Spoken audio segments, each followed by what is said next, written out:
It's going to be the unit of energy. I also have my Discord server. You can go ask questions to me whenever you'd like. Let's go over the equations that we will be encountering in this energy unit. So each equation helps us to define a different kind of energy. The first equation that we are going to see that pertains to this unit is sort of in the middle of the left-hand side of your equation sheet.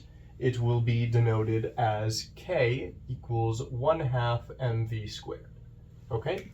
Now this is the equation that defines kinetic energy. And in that regard, I prefer to write it as Ke for kinetic energy equals 1/2 mv squared. So what is kinetic energy? Kinetic energy is the energy contained within an object that is in motion. All right? So you need to expend energy in order to put something in motion. You need to expend energy in order to give something a velocity. For example, throwing a tennis ball.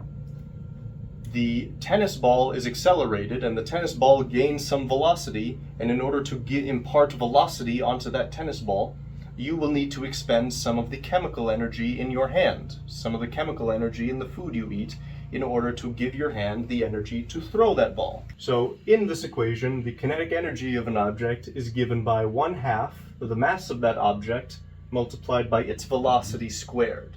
You will, if we were to graph kinetic energy with respect to velocity, the graph would look parabolic.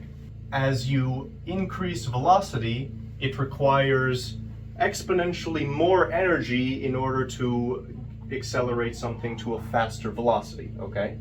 Meaning taking something from 9 meters per second to 10 meters per second is going to need a lot more energy than taking something from 2 to 3 meters per second.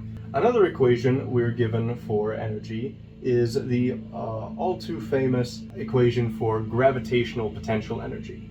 That's denoted U sub G equals mg delta H. So, and that is denoted as the change in gravitational potential energy, delta U sub G, is equivalent to the mass of an object multiplied by the gravitational constant G multiplied by the change in the object's height.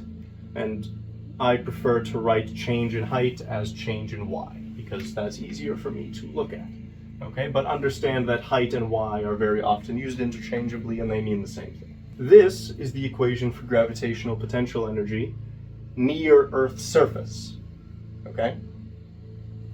We have a different equation for gravitational potential energy when we are far from Earth's surface, and that is gravitational potential energy, U sub G, is equivalent to the gravitational constant G times mass 1, which is the mass of the object, times mass 2, which is the mass of the planet, over the distance between them.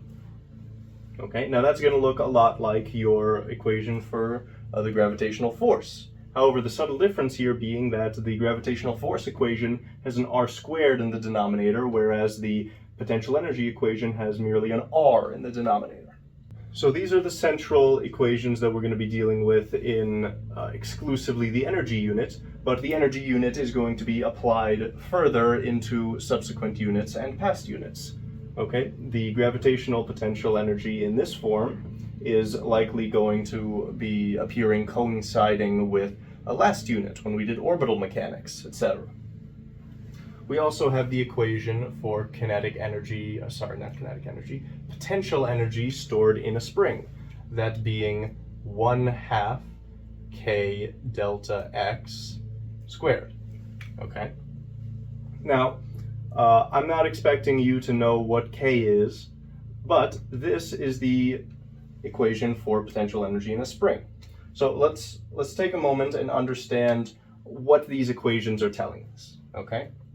Let's start with potential energy in a spring. Let's just consider it conceptually. If I were to hold a spring, it would take energy. It would take some exertion of the chemical energy in my body in order for me to compress said spring with my fingers, okay? That means energy is leaving my body and I'm storing that energy as potential energy in a compressed spring, okay? Kinetic energy and gravitational potential energy are most usefully considered together, okay?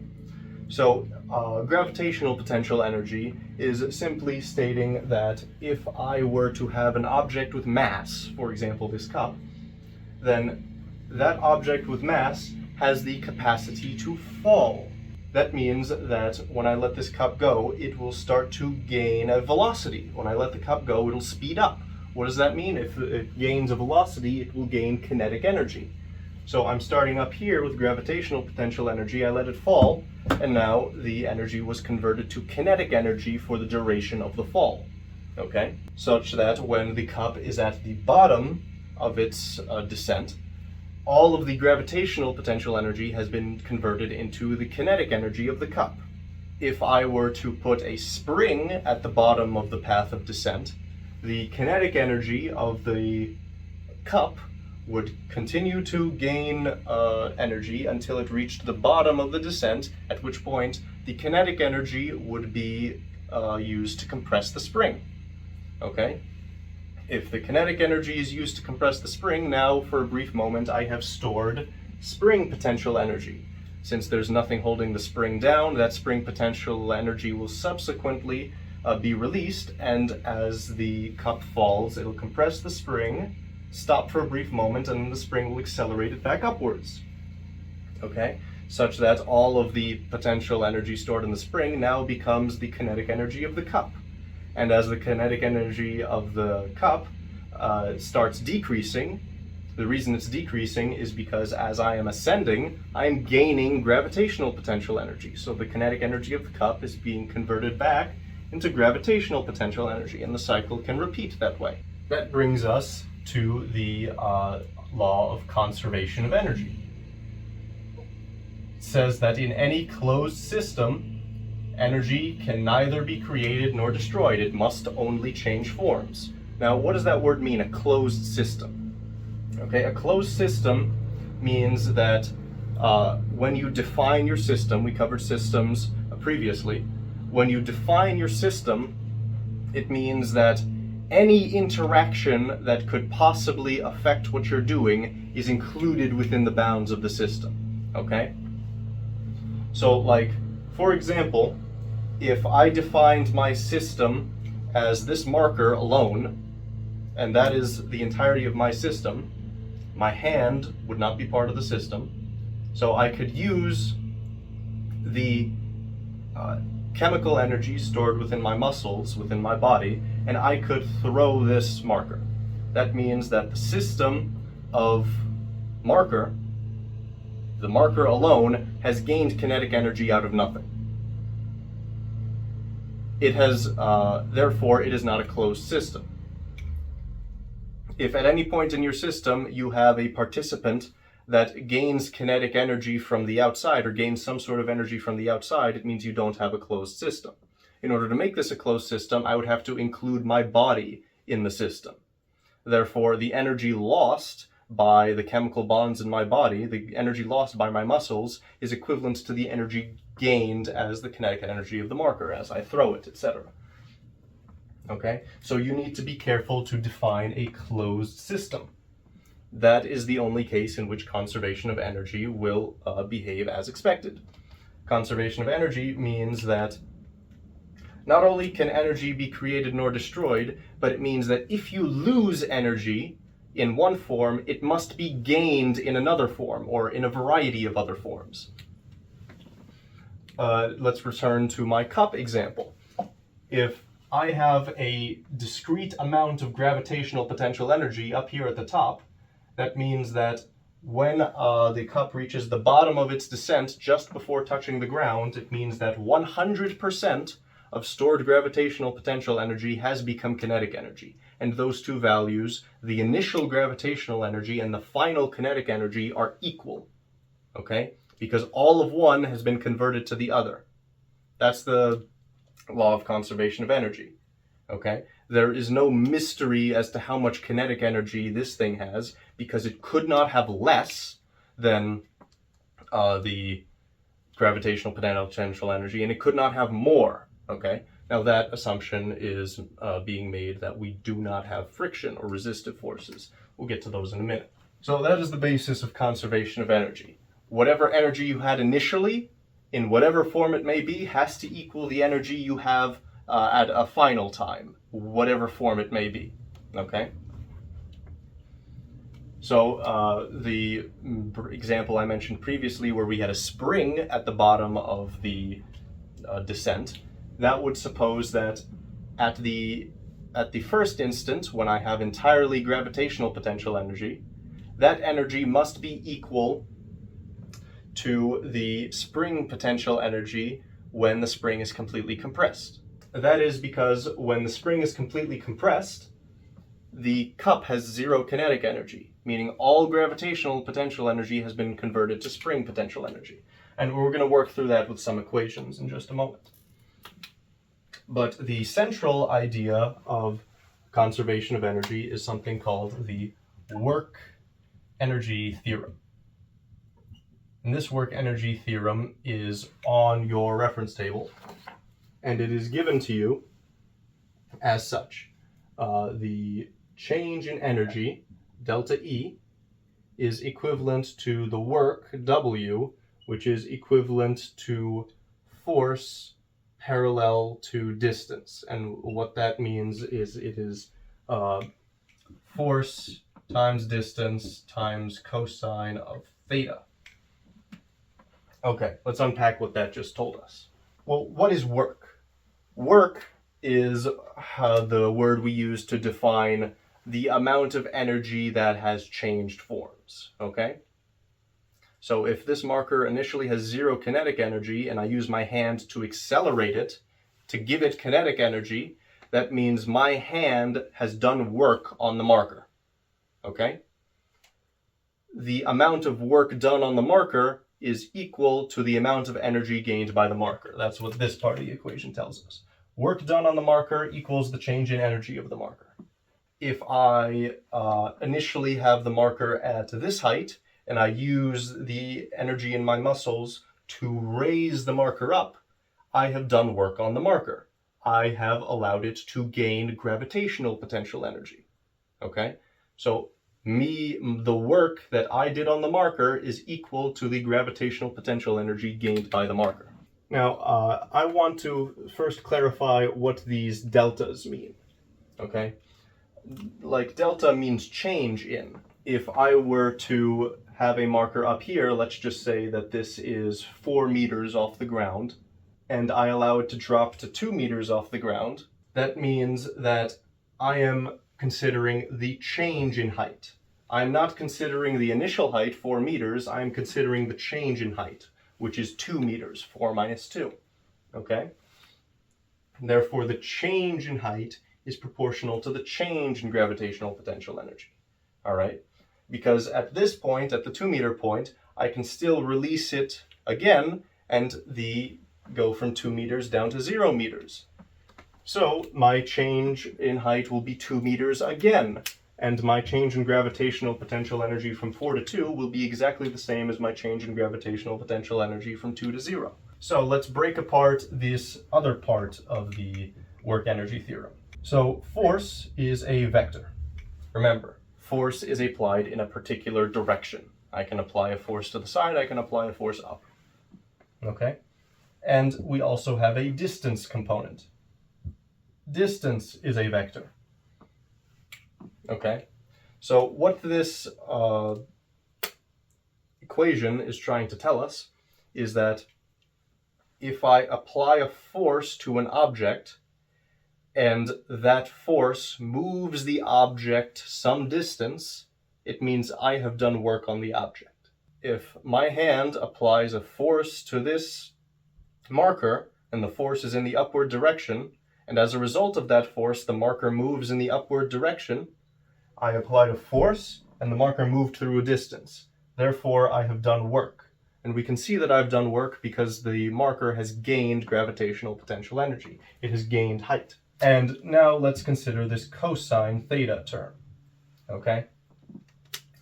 Cosine theta is representative of the angle between the force vector and the distance vector. So for example, if I have a block sliding along a smooth surface with no friction, and I were to pull it using a string, where since I'm taller than the block, I'm going to be pulling the string at an angle.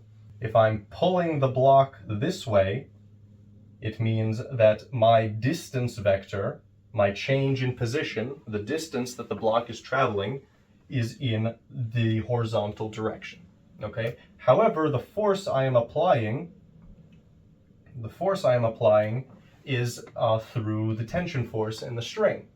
So the force I am applying is in this direction, some theta above the horizontal. Okay? If let's just say that theta is equal to 45 degrees. Okay? That means that the work I am doing on the block by pulling it, is equal to the magnitude of my force that I'm applying multiplied by the distance the block travels times the cosine of 45 degrees. So what type of energy am I giving to the block?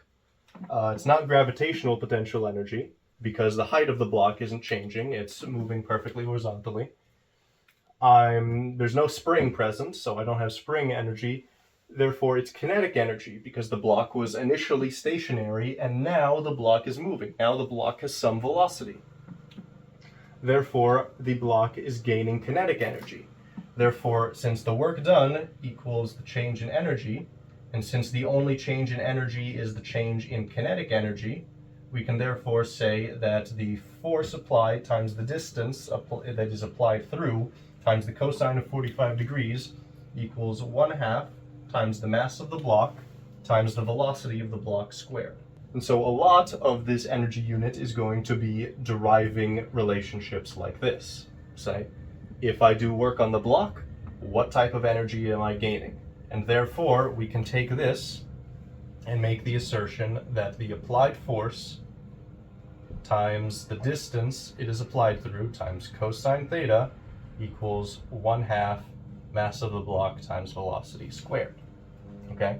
Now, let's discuss how these equations can relate to the work-energy theorem, because it's very useful to understand how they can be derived. It can help you out of a pinch if you forget something. Okay?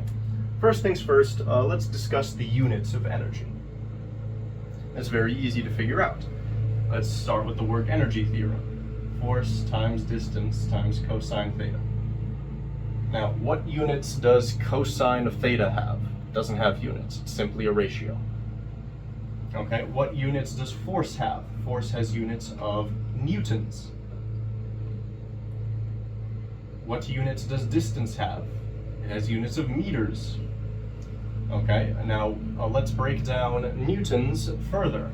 A newton is a kilogram meter per second squared, right? And we remember that because the equation for force was mass times acceleration, which was kilograms times meters per second squared. So if I'm going to take 1 newton, which is a kilogram meter per second squared, and I'm going to multiply it by a meter, I'm going to get a kilogram meter squared per second squared. That is the unit of energy, denoted as the joule. Okay. So, let's try and understand the gravitational potential energy, for example. Work done in the gravitational field equals the gravitational force times the distance through which it is applied, times cosine theta. Why is it raised to the theta? Anyway, times cosine theta. For the sake of this explanation, let's assume that the force being applied is exactly in the direction of the displacement. Okay? So that eliminates our cosine theta term. Therefore, we can say that in this case, the force of gravity times distance equals work. And since work is equal to the change in energy, we can say that the change in gravitational potential energy is equal to the work, is equal to the force of gravity times the distance through which it is applied. Okay? What is the force of gravity? That equals the mass of an object times the acceleration due to gravity g. Okay, so therefore we can rewrite this equation as the change in gravitational potential energy equals mg times the distance through which it is applied. And remember my assumption that the distance is going to be exactly in the same direction as the gravitational force. And which way does the gravitational force act? It acts downward, or it acts in the y-plane. Therefore, the distance is going to be a change in the y-plane. So therefore, using the work energy theorem, we are able to prove that the change in gravitational potential energy equals mg times d, which we have deduced that is equivalent to change in y. And we have just proved this equation. Now we're going to cover the spring equations when we go deeper into springs, but it's still useful to know how they're derived. The force that is applied by a spring is equal to the spring constant k times the change in x, where the change in x is the change in the length of the spring as you compress it or elongate it. The work energy theorem. Work done on a spring equals the force of the spring times the distance.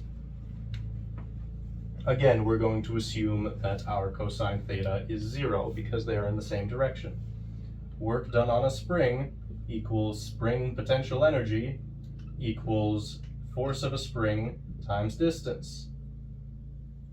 Force of a spring times distance equals the spring force, k delta x, times distance, wherein a distance is the same thing as a change in x, because we're assuming the spring is laying flat and it's being compressed or elongated in the x direction. Therefore, this can be rewritten as k delta x times delta x, or k delta x squared. Okay, and as we can see here, we have obtained a very similar equation than what we were given in the spring potential energy. The reason for the discrepancy is that this is an algebra-based course, and in order to successfully derive this equation, we're going to need to use calculus. Okay? I'm going to derive it using calculus in the Physics C Mechanics course. If you're interested in that, please be my guest. Anywho, my point here being that there is a very fundamental equivalence to the work energy theorem and our energy equations, because again, work done means there is a change in energy, and a change in energy has to occupy some form. Therefore, work done equals the energy in one of these forms, so we can always equate work done to one of these equations. Okay, so that being said, let's talk about something called conservative forces, okay? And the discussion of conservative forces is very easily coincided with the discussion of mechanical energy. So what is a conservative force? Let me give you some examples. The gravitational force is a conservative force. The spring force is a conservative force. So based on those two examples, the conservative force is defined as a force that if you do work using the conservative force, or if you do work against the conservative force, that force will then be able to do work again. So it's easier to do an example, okay? If I take the cup and my hand, my muscles, the energy in my muscles, is consumed to do work on the cup and raise it up, giving it gravitational potential energy, that gravitational potential energy is again allowed to do work on the cup to bring it back down. Okay? That is a conservative force, meaning the work done on it, the energy I put into it, is again able to be used to continue oscillating the system. Okay? In a spring, if I compress a spring, the spring can then compress back on me, meaning once I do work on the spring, that energy is not lost. Meaning if I do work on the spring can then be used to do work on something else. Okay? Spring force and the gravitational force are conservative forces, okay? And any conservative force is used to generate mechanical energy. Mechanical energy is things like kinetic energy, things like gravitational potential energy, things like spring potential energy. Mechanical energy is energy that can be used to do work in a mechanical system. Okay? So, for example, if the marker is currently falling, it has kinetic energy, and that kinetic energy can be used to do work on a spring at the bottom of its descent. The kinetic energy can be used to compress the spring, doing work on the spring, and now that work has been done on the spring is then again able to do work on the marker by launching the marker back up and giving the marker back its kinetic energy. Kinetic energy is then, on its ascent, able to do work on the gravitational field, and the gravitational field gains gravitational potential energy. So, what is a non-conservative force? A non-conservative force is friction. Since there exists a frictional force, the frictional force can be applied through a distance, and therefore, since it can be applied through a distance, the frictional force can do work. If I were to slide my marker across the carpet, the friction between the marker and the carpet would do work, and therefore the kinetic energy of the marker would eventually be used up, right? If you slide a marker across the carpet, it's going to stop. So, by the law of conservation of energy, where is that energy going? It has to go somewhere. By the work energy theorem, the frictional force is doing the work. Therefore, the energy is being lost to friction. And what does frictional energy become? It becomes heat. That's why people often rub sticks really, really fast together in order to generate a lot of heat. That heat is generated from friction. Kinetic energy of the sticks being rubbed together is continuously being converted to heat, more and more and more, until the heat starts a fire. Okay? If let's say the gravitational force is moving this marker down my hand, the marker might eventually stop.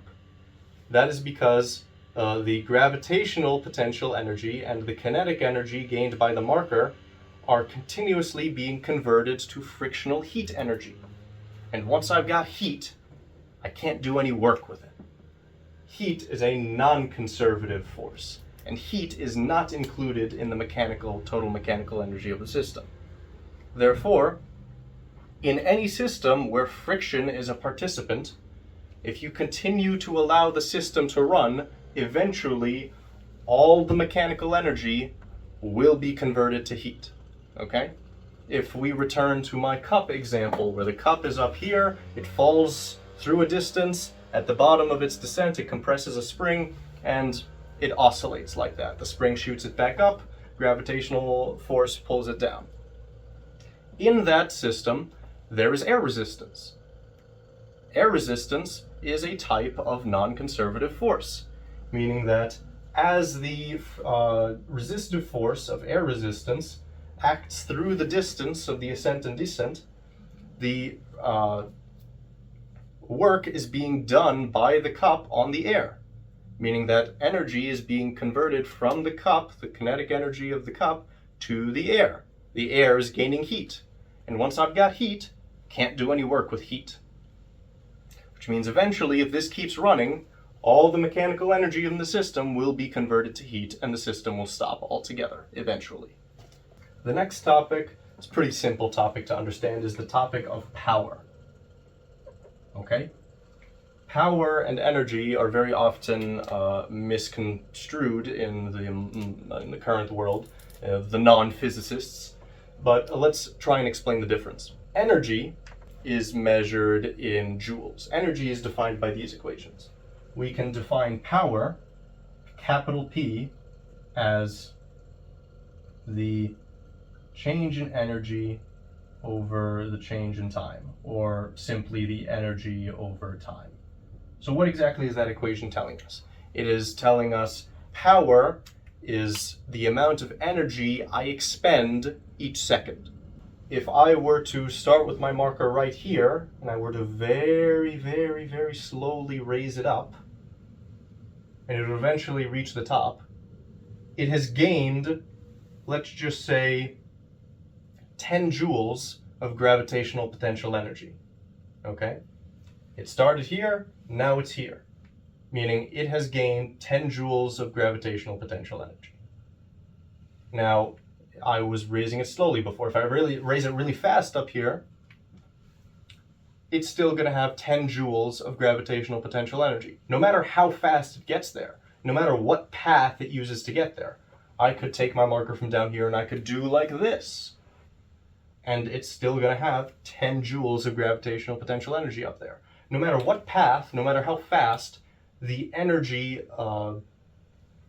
lost or gained in any interaction remains constant if the start and end point is constant.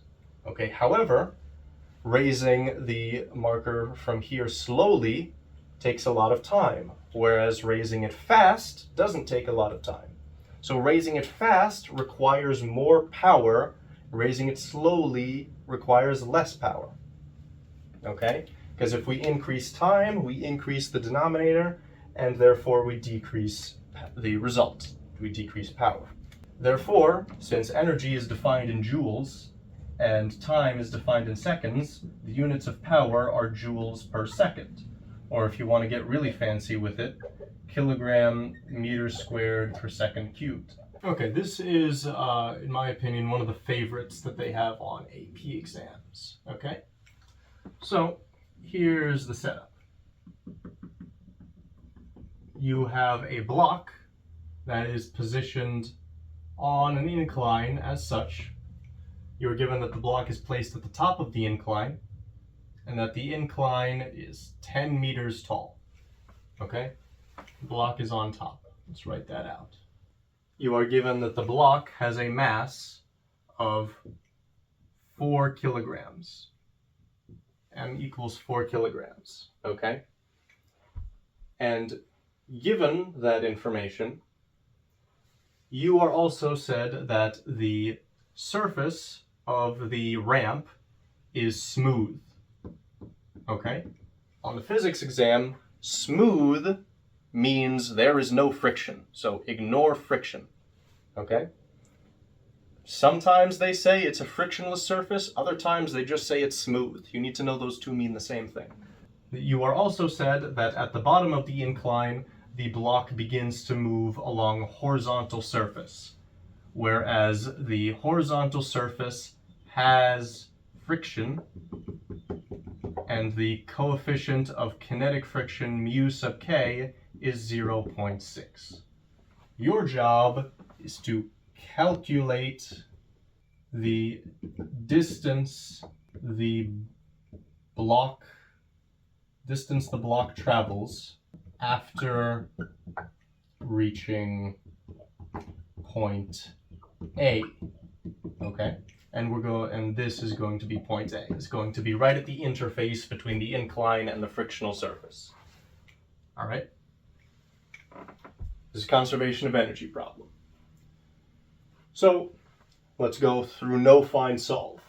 I'm given the mass of the block, I'm given the height of the incline, I'm given the coefficient of friction of this straight plane. Okay, so I can use conservation of energy here.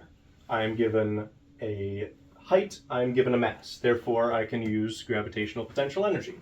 I know that the initial gravitational potential energy, UG sub I, U sub GI, equals the mass of my block, 4 kilograms, times the gravitational constant G, which we can assume to be 10 in any problem given to us, multiplied by the change in height. And we know that it starts at the top and it'll eventually be at the bottom. So the change in height is the whole height of the incline, which is 10 meters.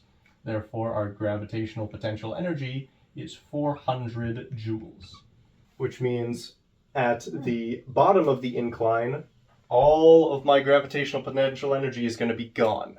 all of my gravitational energy, potential energy being gone, it has been converted to something else. What has it been converted to? I don't have a spring here, so it must have been converted to either kinetic energy or heat. It's a smooth surface, I got no friction, means I got no heat. It's only kinetic energy. Initial gravitational potential energy equals kinetic energy at point A equals 1/2 mv squared. Okay, so this equation would be useful if the problem also asked you to find the velocity of the block at point A. You know what, let's do that. Another question, B, says, what is velocity at point A? And you just set that up. You say that we started with 400 joules, now we need to have 400 joules of kinetic energy. 400 equals 1/2 mv squared, 800 equals mv squared, 800 divided by our mass of 4, 200 equals v squared. What's rad 200?